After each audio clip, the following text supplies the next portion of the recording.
Bluetooth headphones is nothing unusual, especially if you're as scatterbrained as I am. What is unusual is finding yourself back at the store a few days later buying the same headphones again, because you just can't live without them.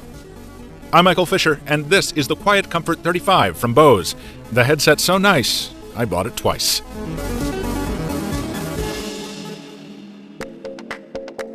Let's get something straight.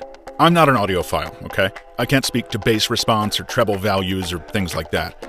This is also my first ever wireless headset with active noise cancellation, and I'm coming off a year using a pair of $60 headphones. So what I'm saying is, yeah, take my conclusions with a grain of salt. It would have been pretty hard for the QC35 not to impress me. That said, I dare you to put these on and not fall at least a little bit in love. The Alcantara headband and synthetic leather ear cushions are super comfy, and even powered off, the cups offer a fair amount of passive muffling. But when you flip the switch on the right side, well, you might want to sit down. When the acoustic noise canceling kicks in, background noise instantly drops so low that it's actually a little disorienting. Like, you might literally want to be seated when you first power it up. Of course, it's not perfect. If you're not playing any music, you'll still be able to make out nearby conversations and other transients, but any constant sound, like the thrum of an air handler or the roar of an engine, is almost totally eliminated. That makes the 35 perfect for planes, buses, and trains. That's why, if you pay attention, you'll probably see a lot of people in business class wearing them on your next flight. It's tough to illustrate the effect on video, but let's give it a go. The Wall Street Journal measured this headset's average sound reduction at 20.5 decibels. So, here's a coffee shop recorded at normal volume, and here it is at minus 20 decibels.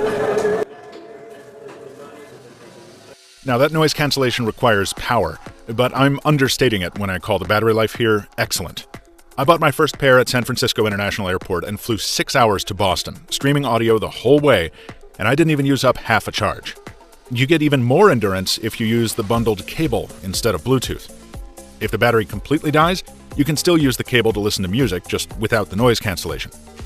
Oh, and speaking of cables, along with the 3.5 and micro USB for charging, good guy Bose also throws in an airplane adapter. And you can carry all these together in the included travel case. As for the sound itself, my untrained ear makes it really simple to sum up. It's loud, it's warm, and it's beautiful. And the computer voice that tells you what phones it's connected to and how much battery you have left is a really nice touch too. Battery 100%. Connected to Galaxy Note 7. That's not to say these cans are all ace and no trouble.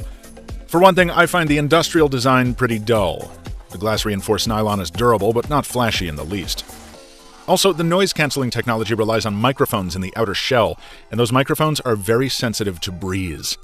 So if it's a windy day, you're going to hear an intermittent, faint static on some gusts. An annoying problem that's hard to overlook on headphones this expensive. Voice calls over Bluetooth are fine, but because Bose pipes in some side tone to help you hear your own voice, it can be disorienting to talk on these in a noisy environment. And finally, like most over-ear headphones, the 35 is uncomfortably hot in the summer. But then, of course, that means they should be mighty fine earmuffs come winter.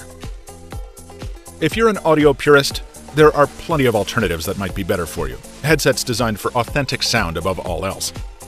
The thing is, many of those sets are even more expensive than the 35. And as a non-audiophile, I have a hard time even spending this much.